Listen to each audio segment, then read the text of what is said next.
ሓደገኛ መሳርሒ ኩናት ናብ ኢትዮጵያ ኣትዩ ሚስጥራዊ ወታደራዊ ቀረበ ሕቡራት ኤሚሬት ንኢትዮጵያ ዘቃልዕ ሓበሬታ ወፂኡ ሩስያ ዝሰርሐቶም ዘመናውያን ድሮናት መካይን ኣኽማት ናብ ኣዲስ ኣበባ ይኣትዉ ምህለዎም ቀልቢ ዓለም ስሒቡ መሐመድ ቢን ዛይድ ሃንደበታዊ ሕማም ከም ዘጋጠመውን ተፈሊጡ ሌተናል ጀነራል ታደሰ ወረደ ንድሕሪ ነዊሕ ስቕታ ናብ መድረኽ ሚድያ ተመሊሶም ትግራይ ካብ ሕርሻ ብዕራይ ክትወፅያ ብምባል ሓድሽ ናይ ሜካናይዜሽን ወፍሪ ኣውጆም ኣስመራ ሓድሽ ዓወት ተሰሚዑ ኣሎ ቀዳማይ ኣፍሪካዊ ተዓዋቲ ክላሲካ ኣልሜርያ ዝኾነ ቢንያም ግርማይ ዳግም ዘስደመም ዓወት ተመዝጊቡ ንወታደራዊ ስጋኣት ትግራይ ሓድሽ ናይ ሰላም መጻውዒት ቀሪቡ ብኻሊእ ገጽ ሕወሓት ንትግራይ ናብ ዳግማይ ኩናት ይመርሓ ምህላው ዘመላኽት ጸብጻብ ካብ መቐለ ወፂኡ ኣሎ ካብ መቐለ ዝወፀ ተሪር መግለጺ ውድብ ናጽነት ትግራይ እናገደደ ዝመጽእ ዘሎ ወታደራዊ ስጋኣትን ዝምልከት ጸብጻብ እውን ኣብ ዝርዝር ኣካቲትና ኣለና ቀዳማይ ሚኒስተር ፌደራል ዶክተር አብይ አሕመድ ንሰላም ምሕፀን ተቕሪቡ እቲ ቀዳማይ ሚኒስተር ናብ ግብፅን ኤርትራን ሓድሽ መልእኽቲ ሰዲዱ ካልኣይ ዙር ናይ ኒውክሌር ድርድር ኣሜሪካን ኢራንን ኣብ ጀኔቫ ይጅምር ኔታንያሁ ኢራን ዩራኒየም ካብ ምብልጻግ ክትእገድ ኣለዋ ክብሉ ፀቕጢ ይገብሩ ኣለዉ ሰራዊት ኤርትራ ብክልተ ግንባራት ሰራዊት ተኽቲቱ ናብ ትግራይ ምእታው ስዒቡ ነበርቲ ዶባት ኤርትራን ትግራይን ዓዶም ገዲፎም ይስደዱ ምህላዎም ተፈሊጡ ኣሎ ሰራዊት ኤርትራ ብከቢድ ኣጽዋርን ታንክታትን ተሰኒው ኣብ ዝተፈላለዩ ስትራቴጂካዊ ካብታት ትግራይ ሰፊሩ ምህላው ዘመላኽት ጸብጻባት እውን መውጽኦም ቀጺሎም ኣለዉ እዚኦምን ካልኦት እዋናዊ ሓበሬታታት ሒዝናልኩም ቀሪብና ኣለና ክሳብ መወዳእታ ምሳና ክትኮኑ ሳብስክራይብ ብምግባር ኣባል ስድራ ቤትና ንኽትኮኑን ንቪድዮና ድማ ላይክ ብምግባር ሓገዛትኩም ይፈለየና እንዳበልና ናብ ዝርዝራቶም ክነስክረኩም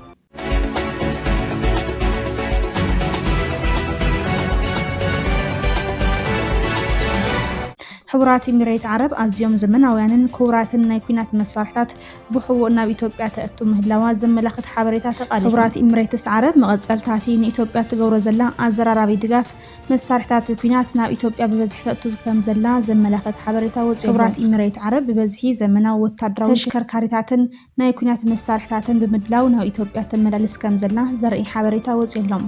እቲ ብተንቀሳቐሲ ምስሊ ተሓጊዙ እቶም መሳርሕታት ኩናት ናብ ኢትዮጵያ ከኣቱ ከለው ዘርኢ እንትኸውን ቀልቢ ብዙሓት ድማ ስሒቡ ኣሎ እቶም መሳርሕታት ኩናት ሩስያ ዝሰርሓቶም ZSTS ኣክማት ዝተባሃሉ ዱራዓት መካይን ኮይኖም ንፍሉይ ስትራቴጂካዊ ወፍሪ ዘገልግላ ዝለዓለ ብቕዓት ወታደራዊ ቴክኖሎጂ ዝተገጠመለን ምዃኑ ዝረበለን ዘሎ እዚ ምንቅስቓስ እዚ ኣብይ ኣሕመድ ናይ ሰላም ጻውዒት ብቋንቋ ዓረብኛ ኣብ ዝሕለፈሉ ዝተራእየ እዩ ብኻሊእ ገጽ ድማ ፕሬዚዳንት ቱርኪ ረሲብ ጣይብ ኤርዶጋን ናብ ኤሚሬትን ኢትዮጵያን ክገብርዎ ወጢኖምዎ ዝነበረ ወግዓዊ ዑደት ብምስራዝ ናብ ሶማልያ አልፓስላን ባይራክታ ዝተባህለት መርከብ ምልኣኽ ታሪኻዊ ዝተባህለ ተልእኾ ንምፍጻም ኣብ እትደለወሉ ዘላ እዋን እዩ ፕሬዚዳንት ቱርኪ ረሲብ ጣይብ ኤርዶጋን ናብ ኤሚሬትን ኢትዮጵያን ክገብርዎ ወጢኖምዎ ዝነበሩ ወግዓዊ ዑደት ንግዚኡ ከም ዝሰረዝዎ ድማ ተፈሊጡ ኣሎ እቲ ወግዓዊ ምክንያት ፕሬዚዳንት ኤሚሬት ሼክ መሐመድ ቢን ዛይድ ብሕማም ምክንያት ስለ ዝሓመሙ ዝብል ይኹን እምበር እቲ ዑደት ኣብ ዝተኣፋፍ እዋን ምስራዙ ኣብቲ ዞባ ዘሎ ፖለቲካዊ ዋጥሪ ዝፈጥሮ ዲፕሎማስያዊ ፀቕጢ ክኸውን ከም ዝኽእል ይግለጽ ኣሎ ኤርዶጋን ምስ ቀዳማይ ሚኒስተር አብይ አሕመድ ተራኺቦም ዝተፈላለዩ ስምምዓት ክፍርሙ ተዳልዮም ከም ዝነበሩ ዝፍለጥ ኮይኑ ይኹን እምበር እዚ ዑደት ተሰሪዙ ምህላው እዩ ተገሊጹ ዘሎ ካልኣይ ዙር ናይ ኒውክሌር ድርድር ኣሜሪካን ኢራንን ኣብ ጀኔቫ ይጅምር ኔታንያሁ ኢራን ዩራኒየም ካብ ምብልጻግ ክትእገድ ኣለዋ ክብሉ ፀቕጢ ይገብሩ ኣለዉ ሚኒስተር ወፃኢ ጉዳያት ኢራን ዓባስ ኣራጋቺ ምስ ዩናይትድ ስቴትስ ንዝካየድ ካልኣይ ዙር ናይ ኒውክሌር ድርድር ንምስታፍ ናብ ዋና ከተማ ስዊዘርላንድ ጀኔቫ ኣትዮም እዮም እቲ ብተዘዋዋሪ መንገዲ ዝካየድ እዘታ ጽባሕ ሰሉስ ብወግዒ ክጅምር ተጽዊት ይግበር ተራ ኣታዕረቕትን ልኡኻት ኣሜሪካን እዚ ብኦማን ዝምራሕ ዘሎ ናይ ድርድር መስርሕ ንኻልኦት ኣሜሪካ ዝመርሑ ዘለው ስቲቭ ዊትኮፍን ጀሬድ ኩሽነርን እዮም ሚኒስተር ወፃኢ ጉዳያት ኣሜሪካ ማርኮ ሩቢዮ ኣብ ዝሃቦ መግለጺ ዋሽንግተን ወፃእታት ስምምዕ ንምብጻሕ ጻዕሪ ትገብር ከም ዘላ ገሊጹ ክሳብ ሕዚ ምስ ኢራን ዝተዓወተ ስምምዕ ዝተገበረ የለን ንሕና ግን ንፍትነለ ዝበለ ሩቢዮ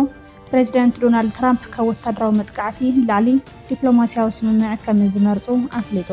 ተሪር መርገጺ ኔታንያሁ ቀዳማይ ሚኒስተር እስራኤል ቢንያሚን ኔታንያሁ ብወገኖም ኣብቲ ዝካየድ ድርድር ኣሜሪካ ተሪር ቅድመ ኩናት ክትቕመጥ ፀዊዖም ኔታንያሁ ኣብ እስራኤል ኣብ ዝሃብዎ መደረም ኢራን ክሳብ ሕዚ ዘበልጸገቶ ዩራኒየም ብሙሉእ ክትረክበለዋ ድሕሪ ሕዚ ድማ ዩራኒየም ናይ ምብልጻግ ዓቕሚ ክህልዋ ይብሉን ኩሉ ኣስሚሮምሉ እቶም ቀዳማይ ሚኒስተር ኢራን ኒውክሌር ንምስራሕ ዘለዋ ድሌት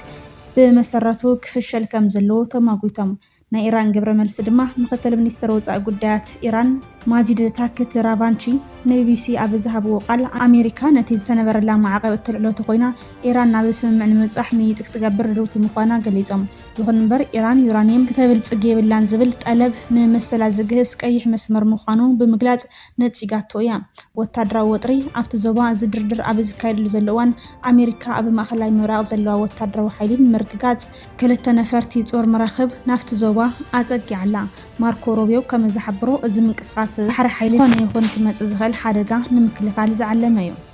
እዚ ታሪኻዊ ዝተባህለ ድርድር ዝካየድ ዘሎ ኣብ መላእ ዓለም መንግስቲ ኢራን ዝቃወሙ ሰፊሕ ሰልፍታት ድሕሪ ምክያዶም ብምዃኑ ፖለቲካዊ ትርጉሙ ዝለዓለ ገይርዎ ይርከብ። ዓለም ነዚ ኣብ ጀኔቫ ዝካየድ ዘተ ሌተናል ጀነራል ታደሰ ወረደ ናብ ሚድያ ተመሊሶም ትግራይ ካብ ሕርሻ ብዕራይ ናብ ሙሉእ መካናይዜሽን ክትሰጋገር መሪሕ ስራሕቲ ክካየድ ኢሎም። ፕሬዚዳንት ግዚያዊ ምምሕዳር ትግራይ ሌተናል ጀነራል ታደሰ ወረደ ድሕሪ ናይ ግዜ ስቕታ ዳግማይ ናብ መድረኽ ሚድያ ብምምላስ ኣብ ህንፀት ቁጠባ ትግራይ ዘተኮረ ሓድሽ ኣንፈት ስራሕ ኣፍሊጦም። እቶም ፕሬዚዳንት ንዘፍለጡ ኣብ መቐለ ዝርከብ መካኒካል ኢንጂነሪንግ ጣዕመ ዝተባህለ ውልቃዊ ትካል ንዓውዲ ሕርሻ ትግራይ ንምዝማን ዘኽእሉ ውፅኢት ስራሕቲ መካናይዜሽን ዕላዊ ኣብ ዝገበረሉ እዋን ዑደት ብምክያድ እዩ። ካብ ባህላዊ ዘመናዊ ቴክኖሎጂ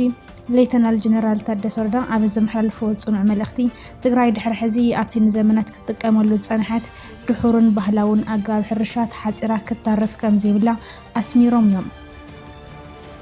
ድሕሪ ሕዚ ትግራይ ካብ ሕርሻ ብዕራይ ተለቂቃ ናብ ሙሉእ መካናይዜሽን ክትሰጋገር ኣለዋ። እዚ ድማ ንህልውናን ንቁጠባ ናጽነትን ወሳኒ እዩ ክብሉ ገሊፆም። ፕሬዚዳንት ጊዜያዊ ምምሕዳር ትግራይ ንስግግር እዚ ንምርግጋጽ ንውልቃዊ ኢንተርፕራይዛትን ፋብሪካታትን ኣድላይ ኩሉ ሓገዝን ክትትልን ከም ዝገብር ኣረጋጊጾም። መስራትን ኣካይዲ ስራሕን ትካል ኣይተጣዓመ ገብረ ሚካኤል ትካሎም ኣብ ዓውድታት ሕርሻ ማይን ማዕድን ዘተኮሩ ዝተፈላለዩ ማሽናት ብምፍራይ ንጸገማት ትግራይ ብውሽጣዊ ዓቕሚ ንምፍታሕ ይጽዕር ከም ዘሎ ሓቢሮም። እቲ ትካል ኣብ ዝሕዚ እዋን ልዕሊ 200 ማሽናት ሕርሻ መዝህጢ መኼዳን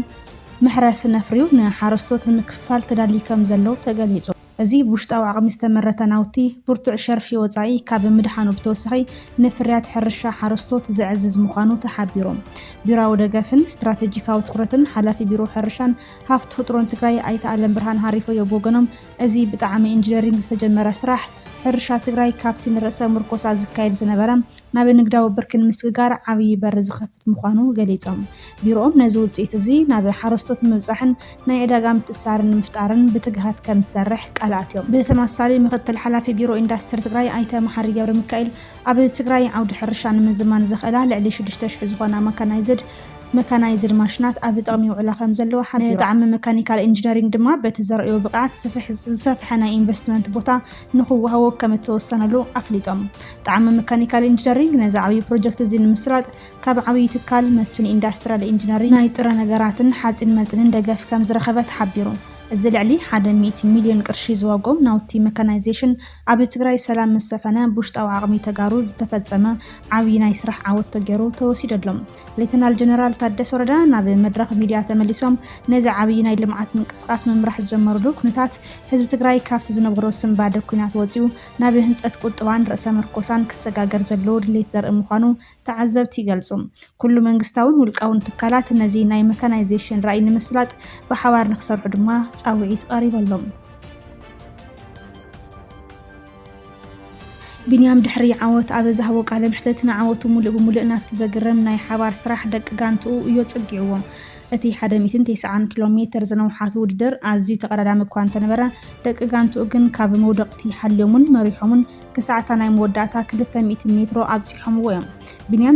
ቢንያም ድማ በቲ ዝፍለጠሉ ናይ መወዳእታ ሽኽታ ወይ ድማ ስፕሪንት ንኩሎም ቀዲሙ ብምውፃእ ዓወቱ ኣረጋጊጹ። ቢንያም ኣብ ዝሓለፈ ዓመት ምስታ ዝነበረላ ጋንታ ኢንተርማርች ክዕወት ይጽገም ከም ዝነበረ ዝዝከር እዩ። መብዛሕትኡ ግዜ ኣብ መወዳእታ ዝሕግዞ ሰብ ብምስኣኑ